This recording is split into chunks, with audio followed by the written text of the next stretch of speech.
Potter Entrevista Gaúcha ZH com oferecimento de Warren. O Warren tá com a gente, o nosso anunciante, o nosso novo anunciante, o nosso novo parceiro. Obrigado, rapaziada. Pra quem não sabe quem é o Warren, a Warren é uma corretora digital. Tem agilidade que precisa para investir melhor que nos bancos, por exemplo. São muito mais ágeis. Baixa no teu aplicativo iOS, baixa o aplicativo na tua loja iOS ou na loja Android. Tu vai ver que eles são absolutamente sérios. Aliás, eles são fiscalizados pela CVM, pela Anbima e pelo Banco Central. Certo? Eu já tenho investimento por lá. Eu não tenho investimento por lá. Eu boto a grana lá através de uma TED ou de um boleto e eles investem conforme eu quero. Por exemplo, eu crio um objetivo, essa é a expertise deles. Tu dá pra criar vários objetivos na tua vida. E uma coisa muito legal, tu pode dividir um investimento. Tu e a tua esposa, por exemplo, ou tu e teu esposo, dividir o investimento com o mesmo nome. Os dois terem uma conta separada e lá eles investem juntos. Tipo assim, faculdade do filho. Os dois trabalham e botam uma renda mensal por ali. Aliás, essa é a dica que o Warren dá. Tu separar de tudo que tu ganha 10%. Esse 10% vai entrar pra investimento. Todo mês tu vai colocar ali, como se fosse uma conta de luz, como se fosse uma conta de água, como se fosse o condomínio. 10% tu vai lá, coloca no Warren e eles com a expertise de mercado deles vão colocar. Tu vai escolher qual é o teu nível de investimento. Tem um cara mais ousado, tem um cara não, tem um cara bem tranquilo e conservador. Então, eles vão saber como que tu é, como que tu vai ser nesse objetivo e vão junto com a expertise deles a investir a tua grana. Tá, mas pode se quebrar o Warren, cara, se quebrar o Warren, a tua grana tá investida em fundos ou em ações. Tem que quebrar o mercado inteiro para te perder essa grana. No caso, obviamente, você está colocando em coisas mais conservadoras. Se tu colocou em ações, a Warren colocou, tu quis que a Warren colocasse em ações, se a empresa quebra, a gente perde, todo mundo perde. É um jogo do mercado mesmo. Mas tu pode colocar em renda fixa, que é uma coisa muito mais conservadora, e aí ter a tua grana. Eu coloquei várias metas por ali, vários objetivos, e todos eles a médio e longo prazo. Eu quero pensar no futuro da minha vida. Eu tô indo por ali, respeitando isso de colocar 10% ao mês. O Warren, vai no iOS, vai no Android, ou vai no site warrenbrasil.com. O Warren se escreve WARREN. E é com imenso prazer que a gente recebe para perguntar se Deus existe o senhor Paulo Germano. PG, eu te perguntei primeiro o que aconteceria com o Bolsonaro, né, no governo. Aliás, quem quiser saber se o PG tá acertando ou não, vai lá. Porque eu não sei se as pessoas estão escutando isso aqui agora em junho. Daqui a pouco a pessoa tá escutando isso aqui em 2021. Claro. Né? Então essa vai lá é a dar uma proposta, olhadinha. inclusive. Vai lá dar uma olhadinha que o PG pensa sobre isso, tá? Lá antes, né? Ele falou sobre o Bolsonaro antes. Depois eu te perguntei o que era direita e esquerda. Isso. Foi um dos programas mais ouvidos. Foi uma entrevista que muito comentada. Inclusive, eu recebi uma série de elogios. Fiquei muito feliz de ter. Foi Aliás, bem legal. O que te faz me trazer 3 vezes pro teu programa, Potter? Por causa dos elogios que Sou você um recebeu. rapaz tão inteligente. Mas tu sabe que eu entrevisto um monte de gente que eu não gosto aqui também, né? Tô brincando. Todas as pessoas que eu gosto, né? A proposta não é concordar, é as pessoas exporem a ideia, né? Então, esse é um dos maiores problemas, inclusive, da sociedade contemporânea, né? As pessoas não querem ouvir, elas querem concordar. Isso é que interessa. E tu acha que o assunto... porque, pra mim, o assunto Deus, que tu topou falar comigo, Vamos lá. é maior que religião. Claro. Sabe? Eu tô pegando respostas, assim, maravilhosas sobre isso. No sentido de... Óbvio, o cara vai... Quem eu tô entrevistando aqui vai pro caminho que quiser. Entende? Quer dançar... Quer dançar música filosófica, quer dançar a música religiosa, quer dançar a música espiritual, sabe? Vai pra onde quiser. Eu quero saber qual é a dança que tu quer fazer. Bom, tu quer que eu diga se Deus existe ou não? Essa é a pergunta central, do teu programa. Bom, vamos lá. Vamos começar falando sobre o que é a verdade, tá? Brevemente aqui, tá? Eu sofro com isso desde piá, viu, Potter? Desde criança. Me lembro que eu tinha 7 anos de idade e a minha avó pedia pra eu e a minha irmã mais nova rezarmos na cama, juntar as mãozinhas e tal. E eu me lembro que eu tinha 7 anos e eu não tinha certeza eu não tinha muito entusiasmo para rezar e eu achava que Deus ia me punir porque eu não sabia se acreditava em Deus ou não. Então essa é uma dúvida, uma angústia que me acompanha desde muito novo, faz muito tempo que eu penso sobre isso. É uma das dúvidas inquietantes que eu sinto mesmo sobre se Deus existe ou não. Eu acho importante falar sobre a verdade, porque, Potter, hoje em dia tá meio que na moda dizer que cada um tem a sua verdade. Isso não é verdade. A verdade é a verdade e acabou. Cada um pode ter a sua opinião, a sua interpretação sobre a verdade, a sua análise sobre a verdade. Mas a verdade, por definição, ela é indiscutível. Ela é justamente o que não se pode botar em dúvida. Ela é o retrato inquestionável dos fatos. Ela é inegociável, ela é absoluta. Qual é a verdade? O Potter é jornalista. Isso é verdade. Não tem negociação sobre isso. Isso é um fato inquestionável. Agora, bom, vamos conversar se ele é um bom jornalista, não é um bom jornalista, se ele, enfim, isso é um debate acerca da verdade, mas a discussão ela não pode começar torta, longe da verdade. A gente tem que discutir em cima do que é verdade. Bom, existem casos em que a verdade não apareceu ainda, Potter. Não adianta, nem a ciência, nem a polícia, nem o jornalismo, nem auditorias ou qualquer tipo de investigação conseguiram ainda revelar a verdade sobre alguns temas, e Deus é um bom exemplo disso, tá? Qual é a verdade sobre Deus? E aqui eu entro nisso. Deixa eu te contar uma historinha breve aqui. Teve um dia, o padre Fábio de Mello foi na redação da Zero Hora, e eu, como tenho essa angústia, como eu te disse, desde muito menino, eu tive a oportunidade de entrevistar o padre Fábio de Mello. A primeira coisa que eu perguntei foi: padre, tem uma coisa que me angustia desde guri, que é como é que o senhor tem tanta certeza de que Deus existe? E o padre Fábio de Mello me responde assim: olha, se eu tivesse certeza, eu não precisaria ter fé. Que coisa legal essa resposta, cara. Aí ele, olha só o que ele diz que a experiência da fé, Potter, nos dispensa das certezas. Quer dizer, fé é confiança, não é certeza. É o que tu pode experimentar, por exemplo, isso ele me disse como filho. Tu tem certeza do amor da tua mãe? Ele perguntou pra mim, eu disse, é evidente que eu tenho certeza. E ele falou, mas tu tem provas científicas do amor que ela sente por ti? Eu disse que não. Ele, tá, mas tu confia, né? Você acredita e basta. Então eu achei aquilo perfeito, porque me fez refletir sobre o seguinte, Potter, é por isso que as pessoas dizem eu acredito em Deus, né? Porque elas acreditam que essa seja a verdade. Se houvesse assim uma convicção plena, absoluta sobre essa verdade, não faria sentido acreditar nela, entende o que eu quero dizer? Sim. Uma pessoa só acredita naquilo que ela julga provável, aceitável, possível, e a verdade não é nada disso. A verdade é irrefutável, a verdade é inquestionável.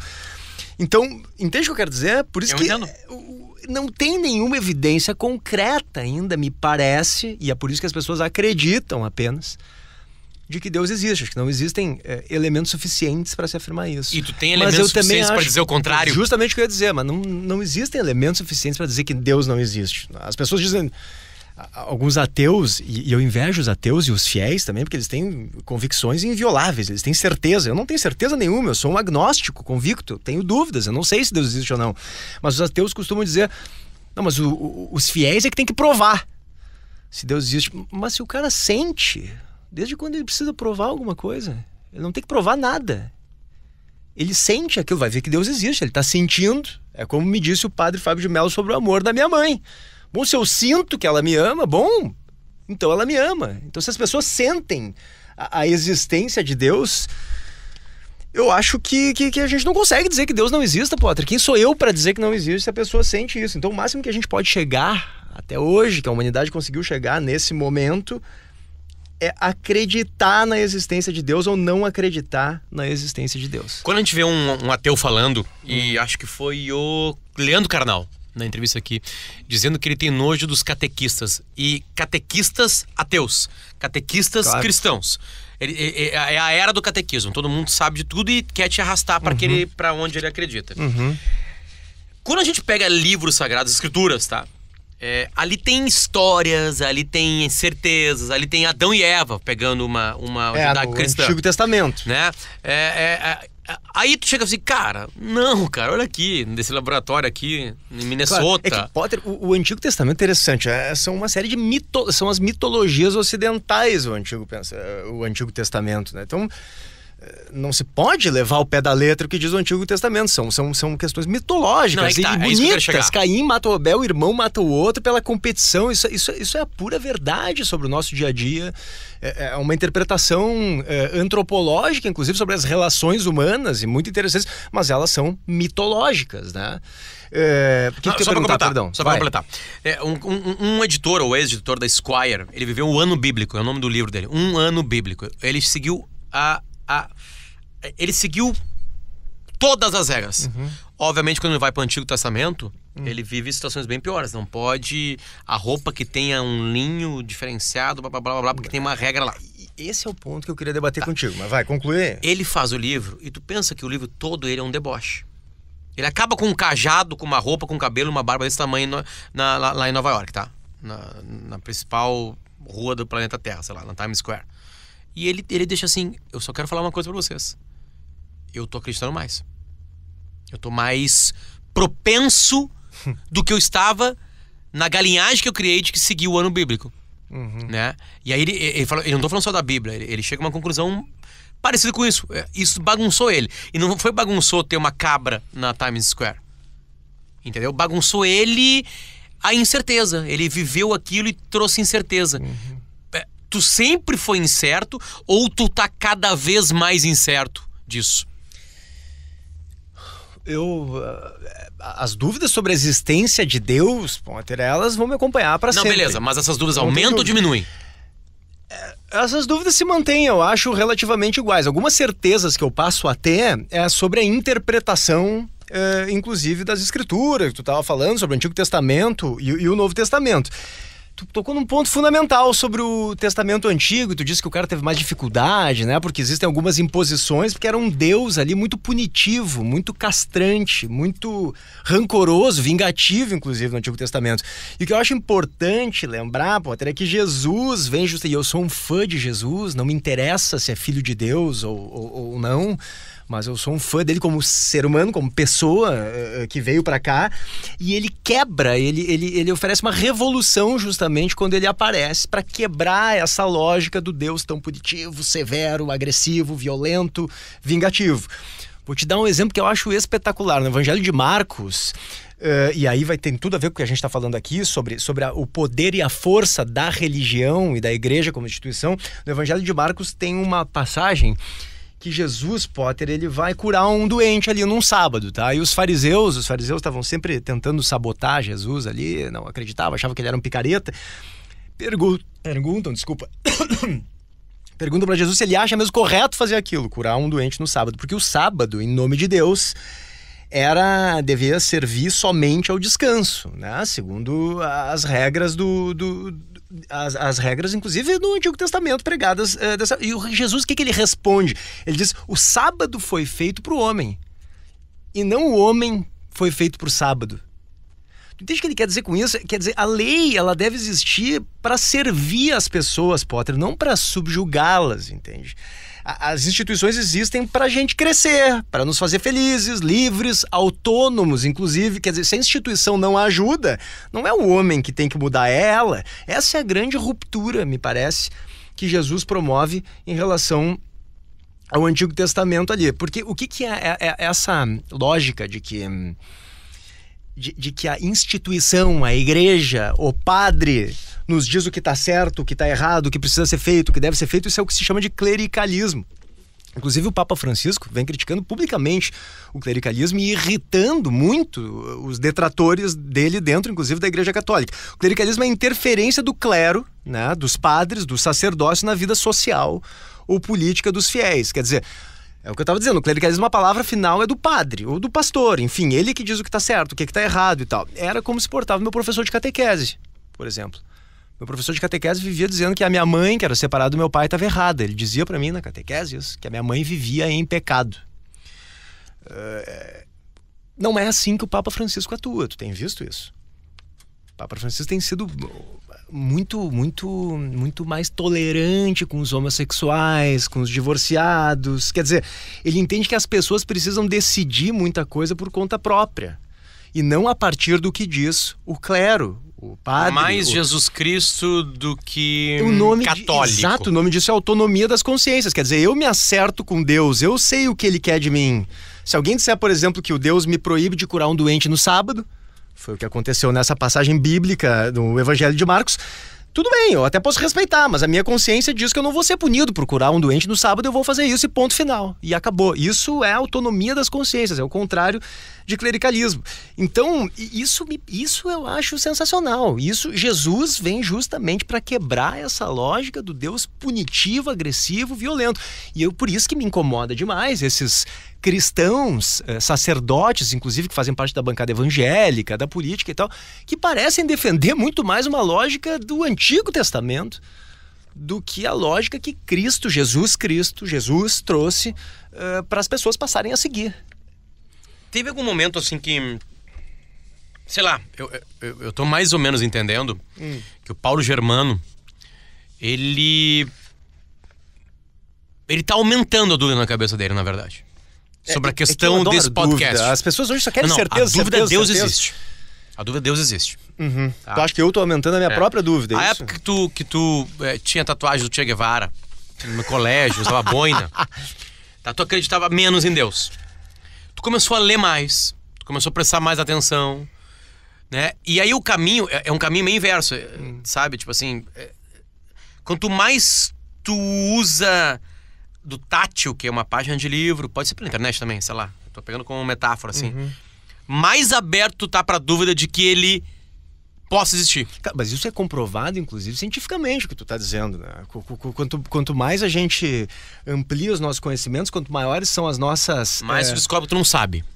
Isso é comprovado por pesquisas. Comprovado toda noite quando a gente deita pra ler um livro. A nossa certeza é inversamente proporcional ao nosso conhecimento. Quem tem certezas demais sobre o assunto, a tendência é de que saiba muito pouco sobre ele. Não estou dizendo que eu sei muito. Sim. Só que às vezes me parece que a dúvida também é uma demonstração de humildade. Como é que eu vou saber se Deus existe, Potter? Como é que eu não faço a menor ideia? Eu gostaria de saber, mas como é que eu vou saber? Eu não tenho elementos para isso.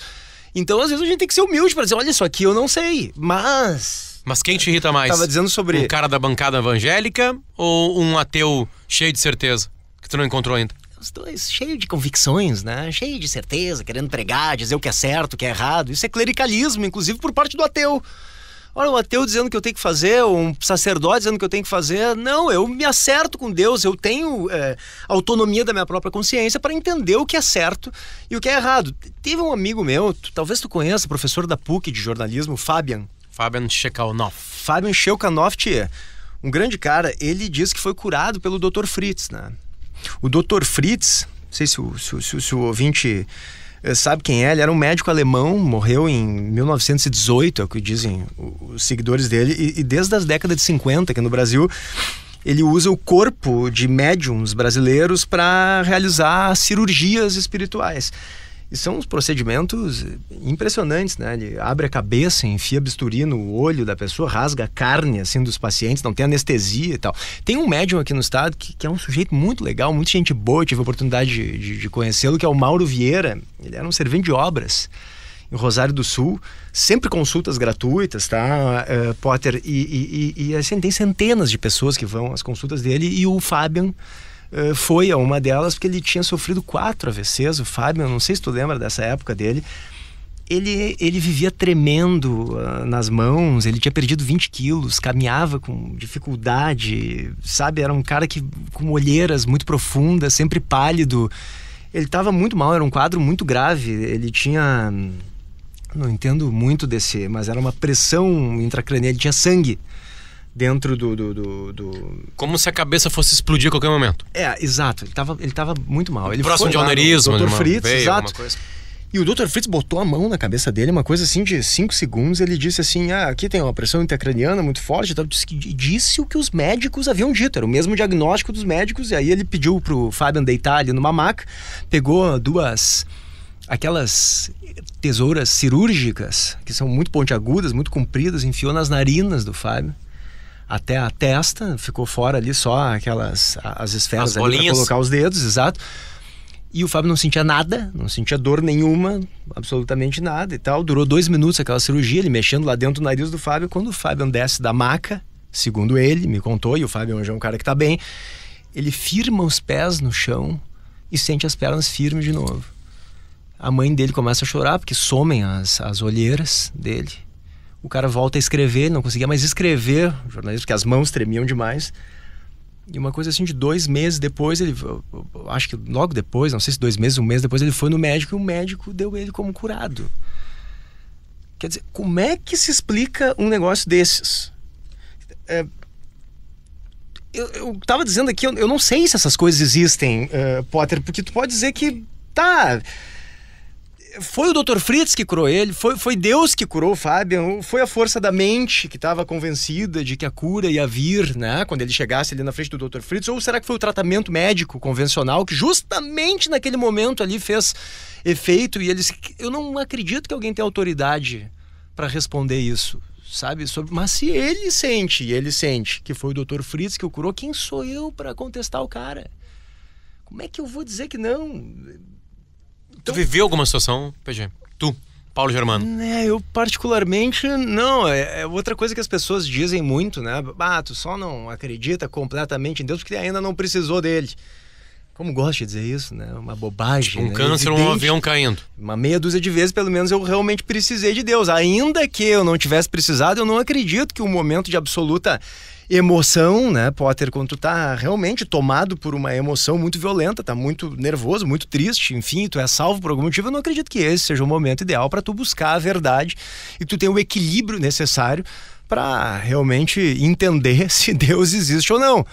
Mas essas são as obviedades que a gente ouve o tempo todo, né? Porque não precisou dele ainda, ou então tem que provar que Deus existe. Nem tem que provar e nem tem que precisar. Eu não faço a menor ideia se Deus existe e acho que vou morrer sem saber. Acho. A não ser que me venha um chamado aí, alguma coisa que me convença do contrário. Outros caras que eu conversei aqui falaram assim, pois é, mas que Deus? Que época? Que tempo e espaço? Eu tô na Grécia, e aí? A gente, né? Em geral, eu tô no Egito antigo, e aí? Muito a cultura judaico-cristã. Beleza, tá. Porque ela tá muito presente aqui na nossa vida ocidental, na nossa sociedade, na nossa cultura. Estamos gravando isso em 2019 e o islamismo é a religião que mais cresce no mundo. Sim. América não, por uma questão socioeconômica até, né? Porque não se vem pra cá. São pouquíssimos que vêm pra cá. Claro. Agora a Europa tem uma pungência de crescimento. Pungência só pode ser crescimento. A mesma coisa acontece na América. A Ásia é dominada, praticamente a Ásia ela é, né, de uma forma islã. A China vai ter que se decidir o que fazer depois que se decidirem, a gente vai ver mais exatamente o que acontece com aquele 1.3 bi, né? Como é que... Aí eu vou pro lado agora do ateu, tá? Como é que se resolve isso pra quem acredita em Deus? Aí eu deixo de acreditar no Deus outro? O teu não existe, o meu que existe? Isso é aquilo... O homem, de fato, isso não é nenhuma novidade, mas criou Deus à sua semelhança, não o contrário, né? Deus criou o homem à sua semelhança. Não, o que se diz muito é que as diferentes culturas vão criando Deus ou suas representações divinas, enfim, com base no que elas, claro, acreditam que seja o ideal. Eu queria te dizer aqui uma coisa que me irrita. Tu estava falando sobre bancada evangélica, que me irrita. Eu tenho vontade de esganar. Claro, isso é uma força de expressão, senão as pessoas já vêm assim... se tu pudesse, tu esmagaria também. Mas não, esganaria também. É uma força de expressão. Então esses valores cristãos que agora está na moda dizer... Agora não, isso é antigo, isso vem dos anos 50, inclusive.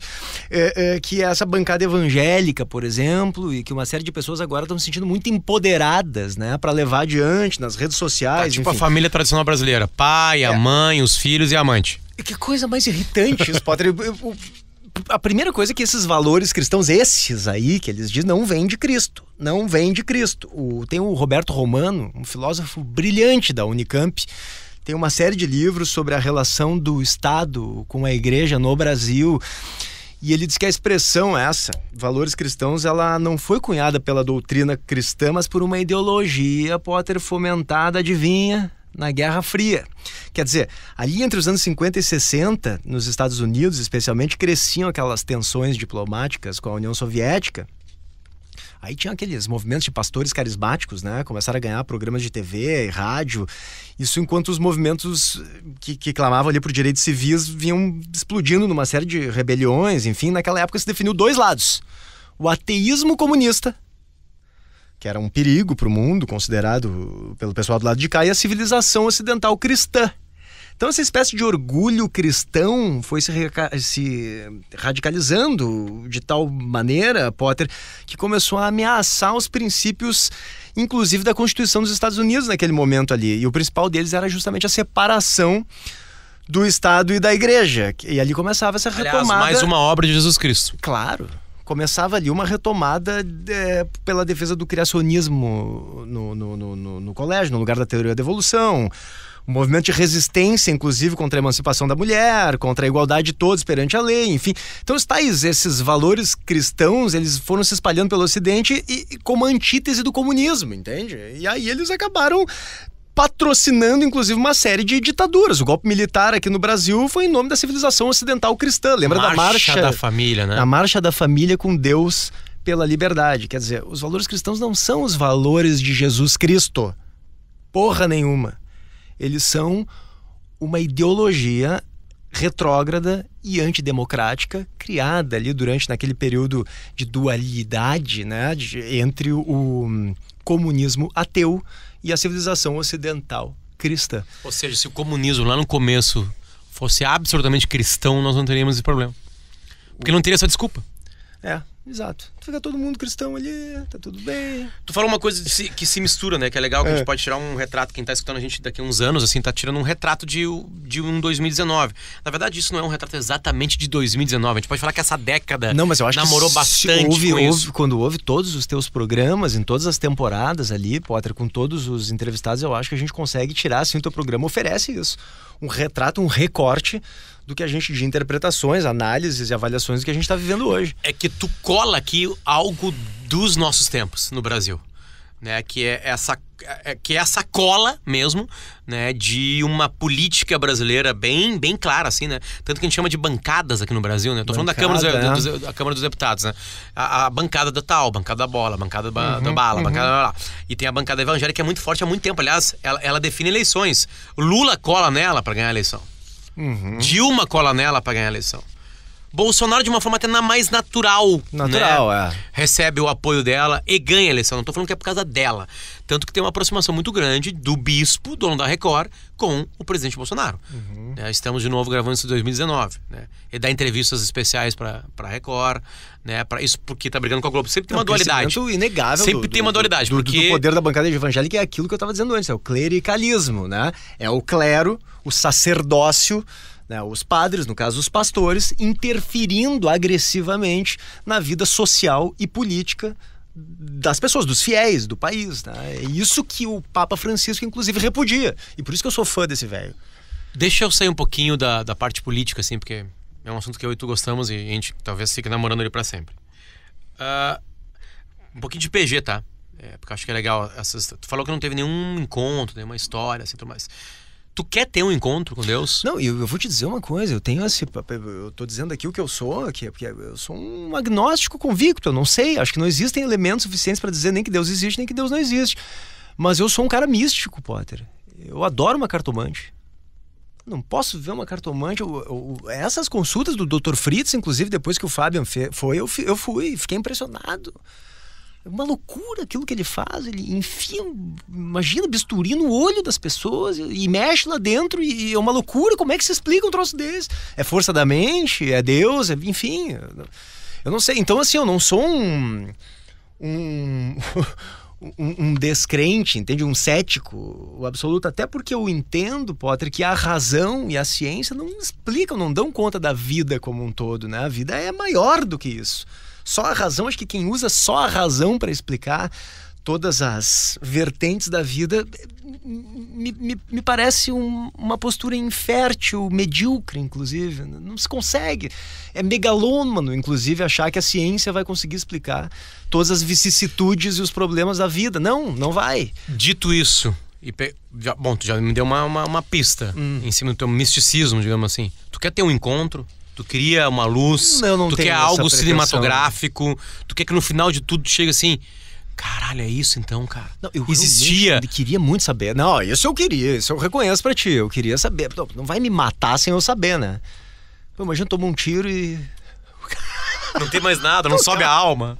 21 gramas, não. Essa é uma possibilidade, né? De não ter mais absolutamente nada. E, enfim, acaba tudo. A vida terrena que ficou. Tem uma série, tá na Netflix, chamada The Good Place, já viu? Vi. É divertida. A premissa é boa, depois ela cansa um pouco. Exatamente. Né? Mas tu lembra do primeiro Mas eu capítulo? vi por causa disso, porque eu adoro esse assunto. Exatamente. A mulher morreu, né? Aí ela vai lá... Ela acorda e tá num escritório. Isso. Aí o cara diz, tu morreu. Né? Morreu. Nós somos aqui o que depois da vida... O que eu posso te dizer é que tem 2 lugares. Isso. Não era bem céu e inferno, ele fala assim, não é bem céu e inferno, mas tem o Good Place. Mas aí ela pergunta...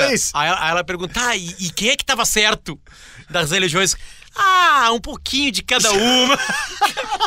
Isso é maravilhoso. Meu Deus, é um cara com saia. Na real, podia ser uma sketch de 5 minutos, seria perfeito. Uma das maiores sketches. Na real, pegaram um pouquinho. Ele não fala isso, vamos lá. O judaísmo acertou um pouquinho, o islamismo deu umas coisas legais. Sério, é que ela tá no good place, ela tá no bom lugar, mas aí quando ela se dá conta, erro. Não é ela, né? É um erro. Homônimo. E aí ela fica apavorada, porque se ela disser que foi ela foi uma pessoa péssima em vida, ela tem medo de ir pro bad place. E nesse good place, lá tem cheio de regras, assim, as pessoas são muito chatas, né?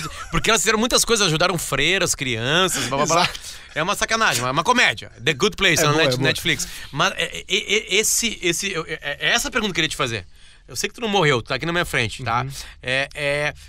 Quem é que tá mais próximo, assim, das religiões, das grandes religiões? Pode ir lá pra trás também, tá? Se quiser tirar, né? Tipo assim, quem é que é o mais próximo, assim, PG? Depois eu te pergunto qual que tu mais gosta, tá? Quem tá mais próximo do que? Da verdade? Da verdade. Mas, Potter, esse é o meu ponto. A gente tá quanto tempo falando aqui? Meia hora? Mais ou menos. Falando pra dizer que eu não sei absolutamente nada disso. E é isso que me encanta, talvez, nesse beleza, assunto. Então eu retiro quem tá mais perto. Ideia. Quem que tu queria que estivesse mais perto? Quem que eu queria que estivesse... eu acharia legal se fosse... Grécia, Zeus, Monte. Não. Seria bonito. Roma, Dionísio. Mas essa questão de tu conviver, né? De tu ter alguns carinhos, né? Alguns afagos quando os teus entes queridos vão embora. Enfim, eu já vi um cara fazendo uma... Como chama? Agora me deu branco, que o Chico Xavier fazia... Uma psicografia? Uma psicografia. Pô, eu acho bonito isso, sabe? Se essa for a verdade, né? De um eventual contato entre os mortos e os vivos, com a permissão, sei lá, do pai, enfim. Aí é que tá, é que também pode existir espírito e não existir Deus, né, Potter? Eu não faço a menor ideia. Mas eu acho que isso é algo interessante, é algo inclusive que me chama atenção, que me arrebata, assim. Eu gosto disso, eu gosto de estar perto desse momento. Eu adoro um terreiro de macumba também, Potter. Eu sou um cara místico, eu acho legal. Se existe ou não existe é outra coisa, mas são ambientes que eventualmente me fazem bem. Nas redações jornalísticas que tu trabalha, tu é uma voz isolada nesse ponto? Eu acho que não. Não, eu acho que não. Tem muito agnóstico, eu acho, nas redações, tem muitos ateus e muitos cristãos, tu não acha? Tu tem a impressão de que tem mais cristãos? Aliás, ateus? Não sei se eu tenho essa certeza. Talvez entre os jovens, talvez. Mas não é como jovem que eu idiota, né?